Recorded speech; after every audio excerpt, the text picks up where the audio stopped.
By now, we understand already the base concept of peeling. But do you know there are actually two types of peeling? I imagine not, because I see most people don't really explain what is direct peeling and indirect peeling. I will explain you today the difference between peelings, the peeling types, and of course I will also show you gameplay of me peeling for my teammates, and I even played a couple of support games to even showcase this better. Today we are going to explore peeling. My name is Zadarkus and this is Mastering SoloQ.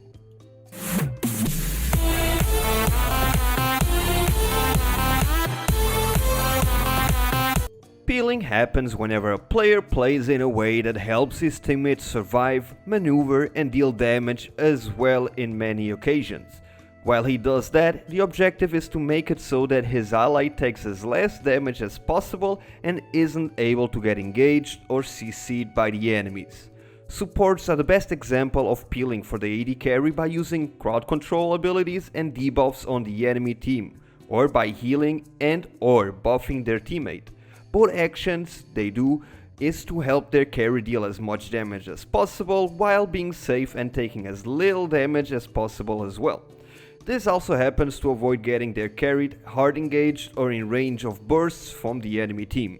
Knowing this, we can say that peeling are all the actions combined that a player takes in order to protect and secure a teammate from any possible type of damage and abilities, thus allowing him to deal more damage while being safe and alive for a longer period of time, not dying at all in a perfect scenario. Thanks to a good peel, players are able to dish out more damage than they would be able otherwise. It is also important to note that there are two types of peeling, and that is something I see most people don't really explain and I would like to clarify. First, there is direct peeling, happening every time a player uses abilities or items that directly affect their allies and or their enemies. This is what commonly people understand for peeling. Stuns, snares, slows, knockups, knockbacks, heals, movement speed buffs or debuffs, attack speed buffs or debuffs again, etc. And then comes the indirect peeling, the one most people oversee most of the time or just don't recognize as peeling. This type of peeling is more often seen done by tanks or even carries. The reason why is because indirect peeling is whenever you are peeling for someone without actually using abilities. Let me explain.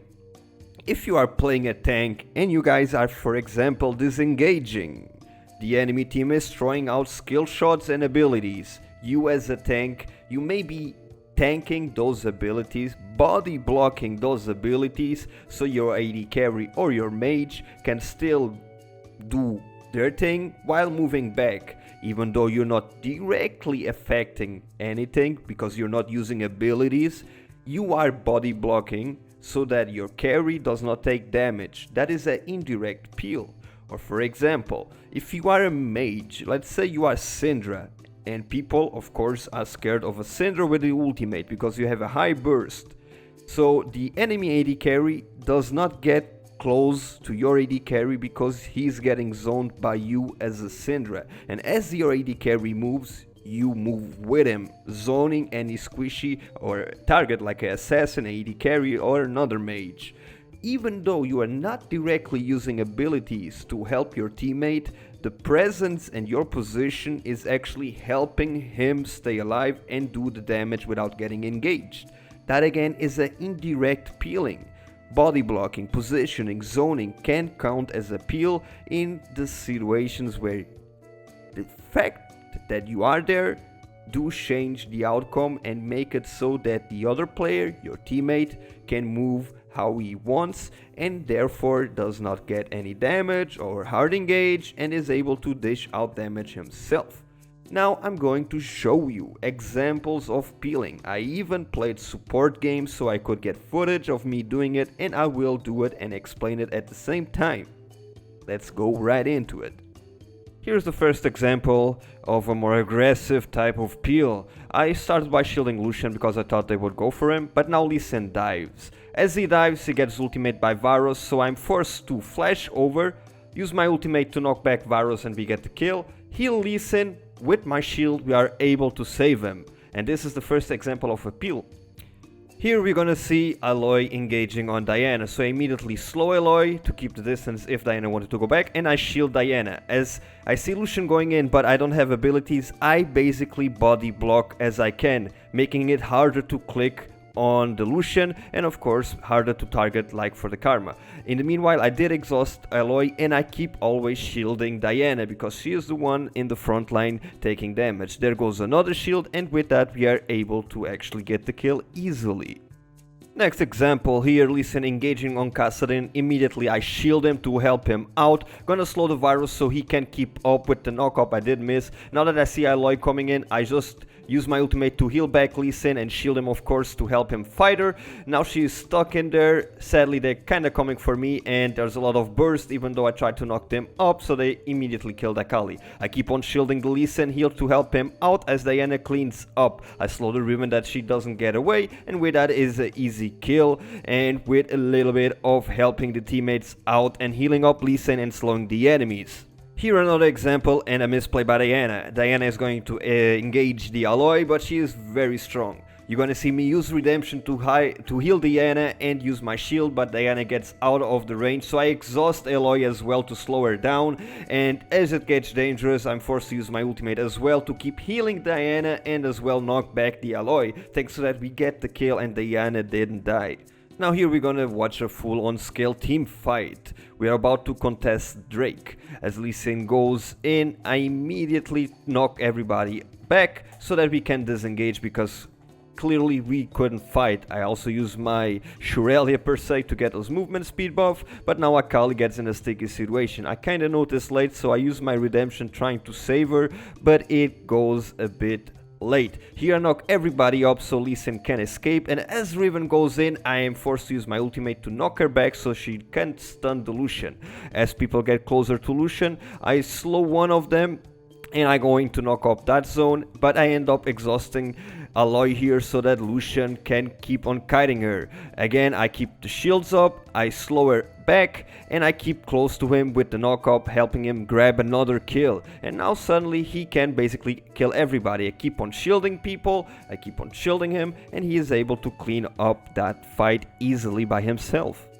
Here an example of a quick save. As I notice Lee Sin struggling in the bot lane alone, I use my Redemption as soon as possible and my shield to heal him. With that he is able to get his HP back, and as Riven tries to engage with my ultimate knockback and my tornado, Lee Sin stays alive. Here a very typical peel. As we get chased, me and Lucian alone, I get slowed. Lucian is also really slow, so I'm forced to use my ultimate. I use my knock-up, and with that Lucian is alive, and if he had died there we would have lost the game. And now the last example, I'm gonna show you a full on scale team fight. When I died as well, we got the engage there with Riven starting to fight. The first thing I'm going to do in this situation after that all in is try to slow the Riven and exhaust her so she does less damage. With the knock-up as well of my tornado, she should be easy kill. I use my Redemption in the battlefield so that I do the damage and also heal my team. But as I see Karma and Kassadin and the carry on that side, I use immediately my ultimate in the middle of everybody to spread them. Now Aloy is alone with my entire team over them. Kassadin is facing Diana suddenly, also all alone, while Varus and Karma were out of the fight most of the time. I end up getting picked up by Varus because of course I was the only target, but thanks to that ultimate and the exhaust, actually we ended up winning that fight relatively easily and we end up winning the game.